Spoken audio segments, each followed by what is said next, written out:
Assalamualaikum warahmatullahi wabarakatuh. Dulur, saya akan mau bercerita mengenai eh, sekitar santet kiriman ya. Ya, kandet itu ya kiriman, jin kiriman ya. Di bulan Suro ini saya akan bercerita mengenai pengalaman saya sebulan yang lalu. Ya nggak sebulan sih, waktu puasa ya.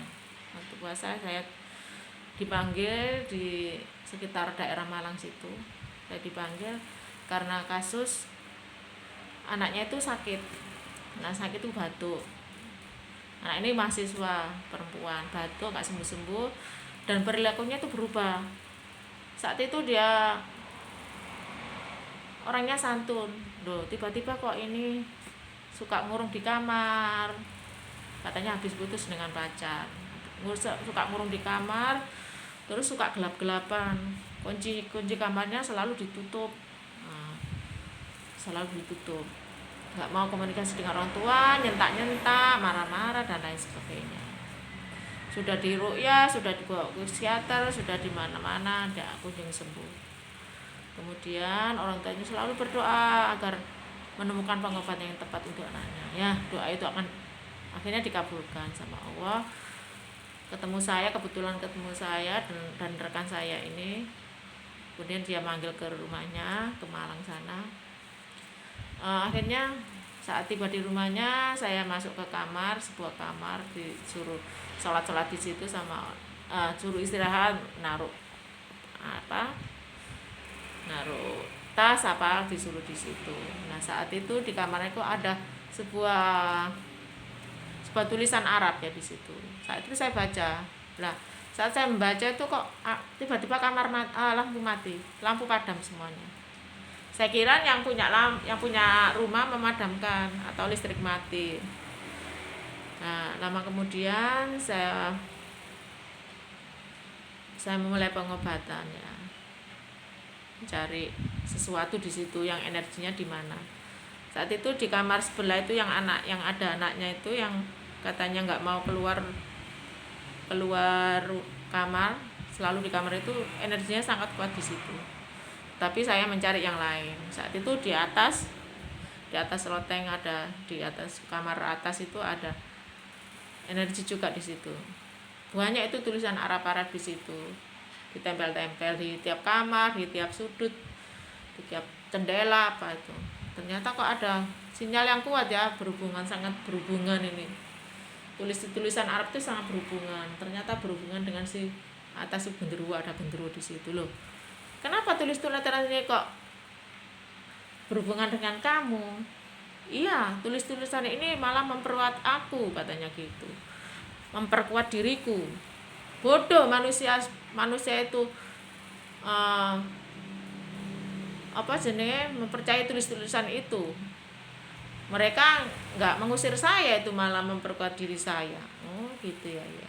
Akhirnya akhirnya si genderuwo saya usir, bisa, ternyata kuntilanak. Tak kira ini genderuwo itu orang datang sendiri ya di situ. Ternyata saya masuk ke kamar tamu ya ada si Kundi. Nanyain si Kundi itu, tadi ada lampu mati, siapa yang matikan? Aku. Oh kamu ya. Nah itu ketahuan, ternyata dia yang matikan lampu. Tak kirain orang yang punya rumah yang matikan. Lah orang punya rumah, loh tak kirain sampean Bu, dikirain saya yang matikan lampu. Jadi saling curiga untuk mematikan lampu tadi. Oh ternyata si Kunti ini yang matikan lampu gitu ya. Untuk apa kamu matikan lampu tadi?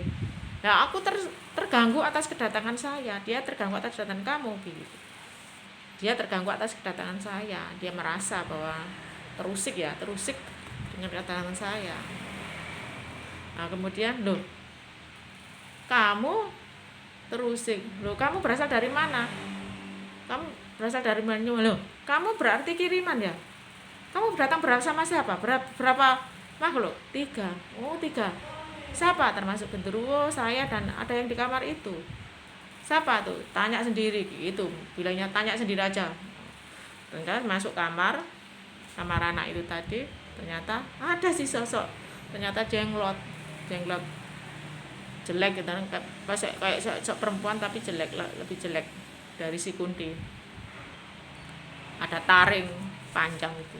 Nah, ini yang ternyata ganggu si anak ini, untuk dibuat sakit, dibuat pribadinya berubah menjadi anak yang pemurung, menyendiri, hatinya jadi jahat, nyentak dengan orang tua, berani dengan orang tua, nggak mau campur dengan orang lain, nggak selalu menutup diri di dalam kamar itu. Nah, ini biang keladinya ternyata kiriman dari teman rekanan bapaknya bisnis.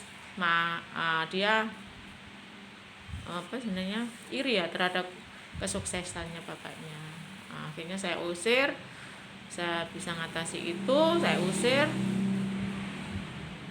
Kalau nggak usir, akhirnya setelah saya obati, enteng rasanya, anak itu rasanya enteng. Kemudian udah ya, setelah itu berapa hari kemudian dia kontak dengan saya bahwa anaknya berubah gratis 100 derajat ya, 100%. Dia anaknya sekarang berubah santun, pintu kamarnya sudah nggak ditutup, batuknya sudah reda. Bayangkan, sudah berobat ke medis juga nggak sembuh, pada obatnya juga mahal-mahal, laporan sembarang nggak sembuh. Ternyata sekarang batuknya reda, sudah hilang. Akhirnya anaknya juga mau ke masjid, mau ngaji, mau terbuka, dan mau kumpul-kumpul sama keluarga yang lain. Demikian kasus yang saya tangani saat itu. Mungkin ada yang mirip ya, mungkin mirip. Anda bisa minta tolong pada saya siap membantu. Mungkin Anda bisa berjodoh dengan cara pengobatan saya. Demikian, wassalamualaikum warahmatullahi wabarakatuh.